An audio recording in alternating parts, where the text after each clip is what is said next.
నువ్వు ఆమెను అంగీకరిస్తున్నప్పుడు ఒక వాగ్దానం చేశావు. ఏమిటది? కష్టమైన, నష్టమైన, ఇరుకైన, ఇబ్బంది అయినా, వ్యాధైనా, మరి ఏదైనా నిన్ను ప్రేమిస్తాను, నిన్ను పట్టించుకుంటాను, చచ్చిపోయేంత వరకు నీకు అండగా నిలబడతాను వాగ్దానం చేసినప్పుడు కాస్త ఆరోగ్యం బాగాలేదని, లేదా కాస్త ఆర్థిక పరిస్థితి, భర్త సంపాదించే సంపాదన సరిపోవటం లేదని, ఆ జీతం సరిపోవటం లేదని, సడన్గా ఉద్యోగం పోయిందని, ఫలితంగా కుటుంబం ఆర్థికంగా కొంచెం కుంటుపడిందని తెలిసినప్పుడు భర్తను ఆడిపోసుకోవడం, చేసుకోక నీలాంటి పనికి మాలినోడిని చేసుకున్న, ఉద్యోగం లేనివాడిని చేసుకున్న, సంపాదన లేనివాడిని చేసుకున్న, చేతకాని వాడిని చేసుకున్న అని చెప్పి భర్తను ఆడిపోసుకోవడం ఎంతవరకు అది సమంజసం అంటారు? ఒకసారి ఆలోచించండి.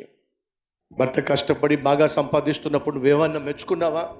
చేసుకోక నీలాంటి వాడిని చేసుకున్నాను కాబట్టే ఈరోజు నేను సుఖంగా ఉంటున్నా, సౌఖ్యంగా ఉంటున్నా, సమృద్ధిగా ఉంటున్నా, సంతోషంగా ఉంటున్నా, నీలాంటి భర్త నాకు దొరకటం నా భాగ్యం అని 10 మందికి చెప్పావు నువ్వే.